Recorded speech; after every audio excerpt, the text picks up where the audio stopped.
वाली बहू। सुनिए जी, हमारे बेटे की उम्र हो रही है, अब हमें उसके लिए लड़की देखना शुरू कर देना चाहिए। अरे अभी देवेश बच्चा ही तो है, तुम अभी से क्यों उसके लिए लड़की देख रही हो? अभी से लड़की देखेंगे तभी तो हमें कोई अच्छी लड़की मिलेगी ना, वरना आजकल का जमाना कैसा है ये तो आप भी जानते ही हैं। अच्छे घर की लड़कियां मिलना बहुत मुश्किल है। बात तो एकदम सही है तुम्हारी। आप रिश्ते देखिए और मैं बहू। इस घर में बहू तो सिर्फ मेरी पसंद की ही आएगी। विक्रम अपने बेटे के लिए लड़की देखना शुरू कर देता है। कुछ दिनों बाद वो सलोनी के घर जाते हैं। लड़की कहाँ है, जरा उसे बुलाइए तो सही। जी बस अभी आती ही होगी। स्मृति के इतना बोलते ही जींस टॉप पहने सलोनी वहां आ जाती है। सलोनी को देखते ही लड़के वालों के होश उड़ जाते हैं। ये क्या पहन कर आई है आपकी लड़की? माफ कीजिएगा, लेकिन हमारे घर में ये सब कुछ नहीं चलेगा। वो आंटी जी क्या है ना, आज मुझे कॉलेज से आने में थोड़ी देर हो गई थी, इसलिए तैयार होने का टाइम ही नहीं मिला। तो तुम कॉलेज भी जाती हो? वैसे कितनी पढ़ी लिखी हो तुम? मैं अभी MBA की पढ़ाई कर रही हूँ। शादी के बाद क्या इरादा है तुम्हारा, जॉब या घर? जैसा आप कहो। देखो सलोनी, शादी ब्याह का मामला है, इसलिए मैं झूठ नहीं बोलूंगी। मुझे मेरे बेटे के लिए एक ऐसी लड़की चाहिए जो खाना बनाना, बड़ों का आदर करना, पूजा पाठ करना जानती हो। ये जीन्स पहनना, कॉलेज जाना और जॉब करना, ये सब हमारे घर नहीं चलेगा। माँ, ये सब आप क्या बोले जा रही हो? आखिर जीन्स पहनने में क्या बुराई है? और उसे जॉब करनी है या पढ़ाई, ये सब तो उसकी मर्जी है। इसका फैसला हम कैसे कर सकते हैं? चुप कर तू, तुझसे किसी ने सलाह नहीं मांगी है। तुम बताओ सलोनी, अगर तुम्हें हमारे घर की बहू बनना है तो ये सब छोड़ना पड़ेगा। आंटी जी, मैं जीन्स भले ही पहनती हूँ, पर इसका मतलब ये तो नहीं कि मेरे अंदर संस्कारों की कमी है। मुझे खाना बनाने, कपड़े बर्तन धोने से लेकर भगवान की पूजा अर्चना करना सब आता है। लेकिन मैं आपकी शर्त नहीं मान सकती। ना तो मैं जीन्स छोड़ूंगी और ना ही अपनी पढ़ाई। ठीक है, फिर हम भी इस शादी के लिए इनकार करते हैं। वृंदा, ये तुम क्या बोल रही हो? मैं ठीक ही तो बोल रही हूँ। मुझे सुशील और संस्कारी लड़की चाहिए। ऐसे आंखों में आंखें डालकर बात करने वाली लड़की हमारे घर की बहू नहीं बन सकती। ऐसे ही 2 महीने बीत जाते हैं, लेकिन वृंदा को ऐसी एक लड़की भी नहीं मिलती जो उसकी शर्तों पर शादी के लिए तैयार हो। वो जहां भी लड़की देखने जाती, उनसे ताउम्र साड़ी पहनने और घर का चूल्हा चौका करने की शर्त रख देती, जिसे सुनती ही हर लड़की इनकार कर देती। देखो वृंदा, बहुत मुश्किल से एक और रिश्ता आया है। तुम प्लीज यहाँ किसी पर कोई शर्त मत थोप देना। मैं नहीं चाहता कि तुम्हारी ऊट पटांग शर्तों के कारण हमारे बेटे की उम्र निकल जाए। अच्छा, तो अभी आपको मेरी शर्तें ऊट पटांग लग रही है। जिस दिन कोई गलत लड़की हमारे घर की बहू बन जाएगी ना, तब समझ आएगा आपको। देवी जी, अगर आपका हो गया हो तो अब चले हम लड़की देखने। हाँ तो चलो ना, कौन मना कर रहा है। वृंदा और विक्रम अपने बेटे के संग लड़की देखने जाते हैं, जहां लड़की की माँ चारुलता उनका स्वागत करती है। आप कुछ चाय नाश्ता लेंगे? नहीं नहीं, आप बस लड़की को बुला लीजिए। चारुलता अपनी बेटी वैदेही को आवाज देती है। थोड़ी ही देर में साड़ी पहने, हाथ में चाय लिए और सर पर पल्लू रखकर वैदेही आ जाती है। वैदेही को देखते ही वृंदा फूले नहीं समाती। वो बिना कुछ पूछे ही रिश्ता पक्का कर देती है और अच्छा सा मुहूर्त देखकर दोनों की शादी करा देती है।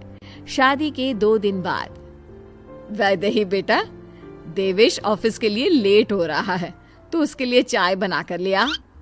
मम्मी जी, मुझे चाय बनानी तो आती ही नहीं है और उनको ऑफिस के लिए बहुत देर भी हो रही है, वरना मैं YouTube में देखकर बना लेती।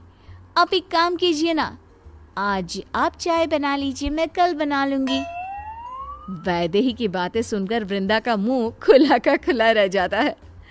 पर अब वो करती भी तो क्या, बेटे को ऑफिस के लिए लेट जो हो रहा था, तो बस फटाफट वृंदा ने रसोई में घुसकर चाय बनाना शुरू कर दिया, जिसके बाद देवेश ऑफिस के लिए निकल गया।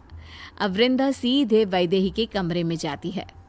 बहू, तुझे खाने में क्या क्या बनाना आता है? कुछ भी नहीं मम्मी जी। हैं? कुछ भी नहीं मतलब? क्या तेरी माँ ने तुझे खाना बनाना नहीं सिखाया? नहीं तो मम्मी जी। वैदेही के इतना बोलते ही वृंदा अपना सर पकड़ लेती है। वैदेही भी अपनी सास की ये हालत देख मंद मंद मुस्कुराने लगती है।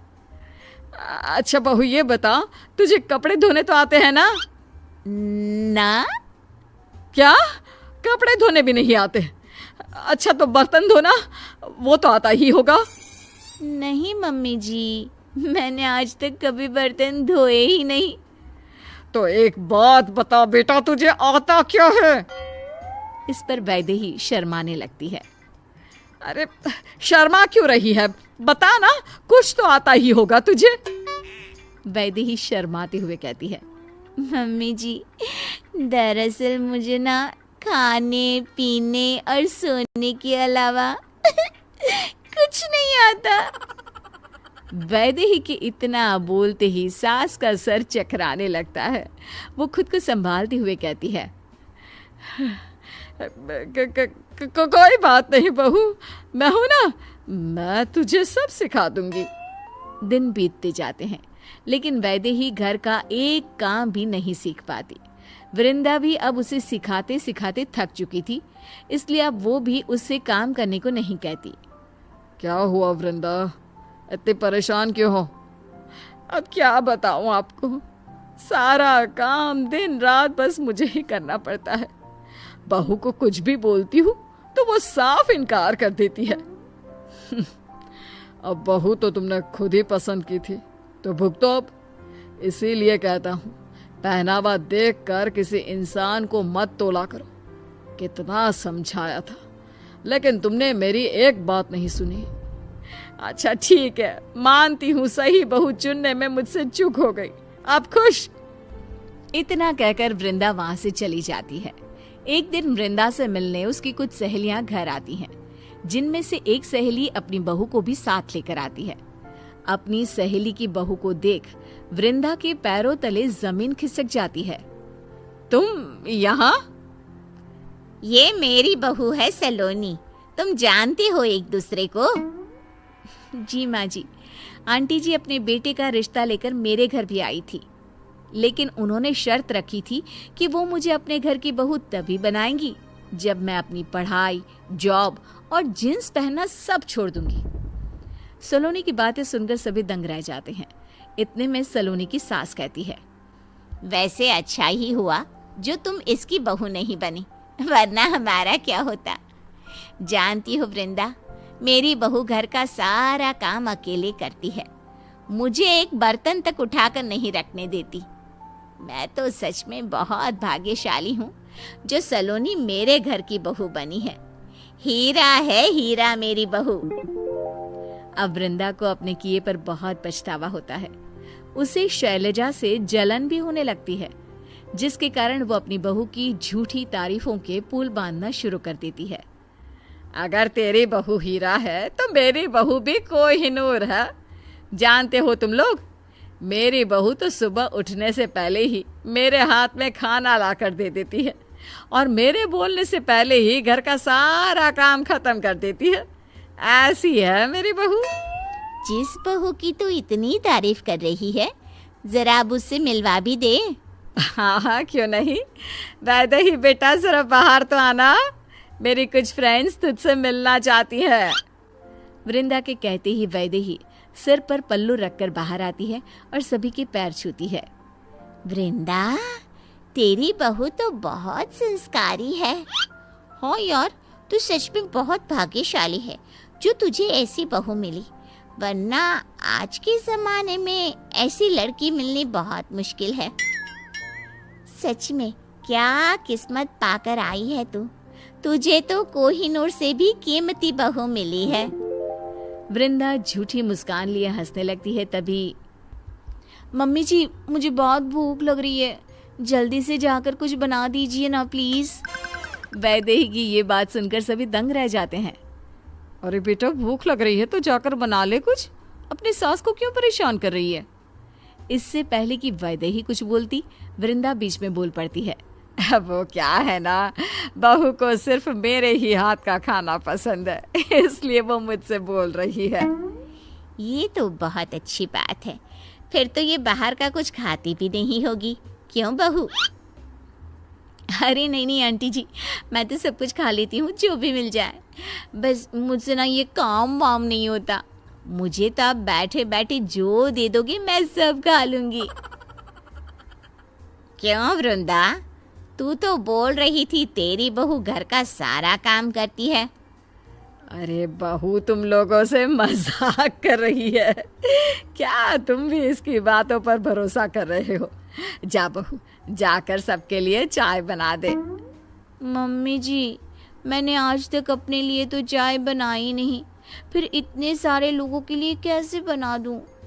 अगर आप चाय बनाए ना तो मेरे लिए भी बना देना। मेरी फेवरेट सीरियल का आने का टाइम हो गया है, मैं अपने रूम में जाकर टीवी देख रही हूँ। हाँ, थोड़ी देर पहले तक जो लोग वैदेही की तारीफ करते नहीं थक रहे थे, अब वही लोग उस पर हंसने लगते हैं। वृंदा को अब अपनी बहू और अपनी छोटी सोच पर बेहद शर्मिंदगी महसूस होने लगती है। तुम लोग बैठो, मैं तुम्हारे लिए चाय बना कर लाती हूँ। नहीं वृंदा, उसकी कोई जरूरत नहीं है, अब हम यहाँ और नहीं रुक सकते। मुझे फक्र है अपनी बहू सलोनी पर, जो ऑफिस के साथ साथ पूरा घर भी संभालती है। चल बेटा, घर चलते हैं। जी मम्मी जी, बस 2 मिनट दीजिए मुझे। सलोनी वृंदा के पास जाती है और उससे कहती है, आज तो आपको एहसास हो ही चुका होगा आंटी जी कि कभी भी किसी को उसके कपड़ों से जज नहीं करना चाहिए।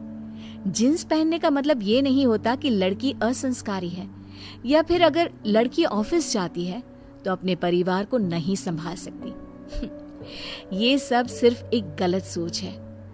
अच्छा हुआ उस दिन आपने मुझे ठुकरा दिया, वरना मुझे इतना अच्छा ससुराल नहीं मिलता।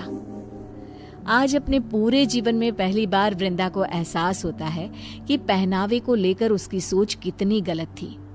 कभी किसी के संस्कारों को उसके कपड़ों से तोलकर नहीं देखना चाहिए।